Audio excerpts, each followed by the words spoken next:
Seguimos aquí en Tecnopol con Mario Vergara, quien es el presidente del Banco Central de Uruguay, que estamos sacando muchas lecciones de su conocimiento de la economía internacional y vamos a ver cómo nos ayuda acá en República Dominicana. Vamos entonces a ir a un contexto internacional donde tenemos todavía tasas de interés muy bajas, aun cuando los Estados Unidos decidan subir, por ejemplo, de 0, 0,25 o a 0,5 su tasa de interés de política monetaria.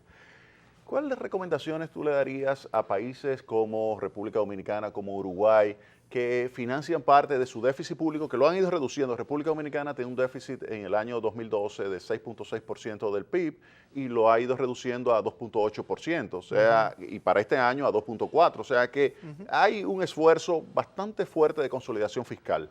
Ahora bien, recomendaciones para el tema del endeudamiento, dada la situación de tasas de interés internacional y expectativas que pudiéramos tener de subidas en algún momento. Bueno, en esa pintura gruesa, en ese panorama que decíamos, yo creo que nadie podía pensar cuando se diseña la política económica que el dólar iba a estar por el suelo toda la vida y que las tasas de interés iban a ser cero toda la vida. O sea, más tarde o más temprano, y creo que todos pensamos que iba a ser más rápido de lo que fue, la economía estadounidense iba a empezar a repuntar, el dólar iba a empezar a subir y las tasas iban a empezar a subir. Esto, lejos de verlo como una reversión relevante así en términos de riesgo, en realidad hay que verlo también como un camino hacia la normalización del panorama financiero internacional. No es normal tasas de interés cero. Históricamente las tasas de interés en el mundo eran 3, 4, 7, 8%. A inicio de los 80 llegó a 18% esa tasa de interés. Tampoco esa era sostenible, sí, ¿verdad?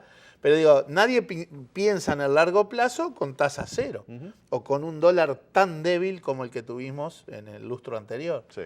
Entonces, de alguna manera, lo que vamos a poder estar haciendo ahora, que es viviendo este proceso de normalización de condiciones financieras, ir a circunstancias normales siempre hay que verlo como algo positivo. Depende de lo que hicimos antes. Si nosotros tuvimos esa concepción de que esto era circunstancial, esto era temporal, y había que aprovechar lo bueno y combatir los desafíos de esa circunstancia, y por lo tanto generamos una buena plataforma para cuando viniera la reversión de estas situaciones. Bueno, hay muchos países de América Latina que lo razonaron en esos términos, y hoy están muy bien pertrechados para enfrentar un fortalecimiento del dólar. De hecho, el dólar ya se ha fortalecido en el último año y medio de manera significativa. Eventualmente un aumento de las tasas de interés en los próximos años, pero reitero, gradualmente, yendo hacia tasas normales. Y todo depende, reitero, de lo que se hizo, del orden macroeconómico, de la sustentabilidad de las cuentas públicas, de cómo se manejó el endeudamiento neto de los países. Creo que fue una buena instancia para que los países redujeran el peso de su deuda en términos netos.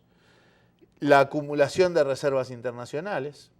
O sea, los países que entendieron que había que aprovechar estas circunstancias en ese sentido, los buenos precios internacionales de las commodities, las tasas de interés cero, etcétera, la fluidez del financiamiento, también cuidando de que no fuera cualquier financiamiento. La entrada de capitales especulativos de corto plazo nunca hacen bien por más que abunden. Sí. Entonces ahí hubo medidas macroprudenciales para suavizar ese ingreso de capitales.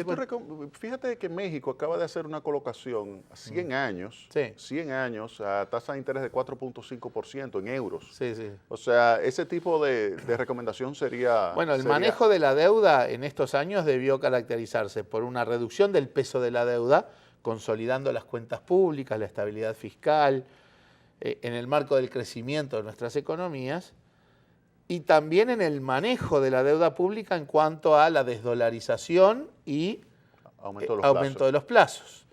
En el caso de Uruguay, por ejemplo, que a la salida de nuestra crisis 2002-2003 teníamos la deuda pública, la deuda bruta era 100% del producto, la deuda neta era el 70% del producto, hoy la deuda neta es el 21%. Prácticamente el 100% era deuda en dólares, hoy la dolarización de la deuda está en el 40%. Y debíamos muchísimo dinero a los organismos multilaterales en los primeros 2-3 años. Ahora la duración media de la deuda pública es de 15 años. O sea, fue un momento en que uno pudo aprovechar para hacer un manejo de pasivos, de deuda, que le mejorara los perfiles en todas las variables. Ustedes han ido a los mercados de capitales Nosotros, con bonos soberanos. Por supuesto, nosotros tratamos de mantener una presencia sistemática en los mercados financieros voluntarios de capital. Tenemos investment grade. Uruguay es un país con investment grade. Que no hay muchos en América Latina. No, o sea, no, hay, bueno, están Brasil, los grandes, Chile, por supuesto. Sí, claro. Brasil y Colombia y Perú. Sí. Bueno, y después Panamá y México. Pero el caso de Uruguay, además, por ejemplo, ya que hablamos de colocaciones puntuales, en febrero hicimos una colocación de 1.200 millones de dólares, que es un monto para la dimensión de la economía uruguaya, un monto muy grande, al año 2050 y pagamos 5%. O sea, Uruguay tiene un acceso fluido, amplio a los mercados voluntarios de capital en condiciones muy favorables. ¿Y qué le permite a Uruguay conseguir ese grado de inversión y poder colocar a esas tasas de interés tan bajas y a un plazo tan largo? Bueno, acá hay una cuestión que es casi tautológica. Uno diría, bueno, ¿por qué tiene grado de inversión? Entonces la pregunta es, ¿por qué tiene grado de inversión? Correcto. Bueno, es un tema de credibilidad, de conducta, de capacidades y de vocación, ¿no? O sea, lo que te mide una calificadora es cuál es tu capacidad de sustentar un proceso económico y de cumplir con tus obligaciones, y también te mide cuál es tu vocación de hacerlo, tu historia. Uruguay tiene una historia de cumplimiento muy fuerte, incluso en los momentos más duros de la crisis, Uruguay nunca incumplió.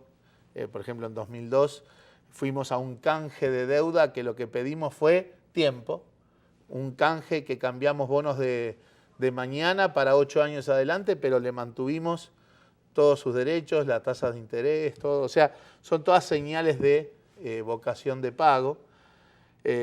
Y después, cumplimiento sistemático y tanto con los mercados como con los organismos multilaterales, ¿no?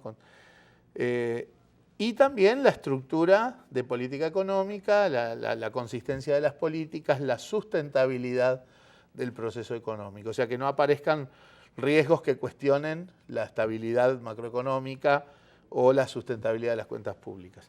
Vamos ahora a hacer otra pausa, ya la última, pero yo quisiera entonces, dado ese endeudamiento, ver cómo entonces le podemos sacar el máximo provecho al lado del gasto público para mejorar su calidad, el multiplicador, y al mismo tiempo entonces cómo debemos financiar, fuera de ese nivel de deuda, cómo debemos financiar en términos de impuestos y con qué sistema impositivo debemos financiar ese nivel de gasto público. Vámonos a la pausa. Muy bien.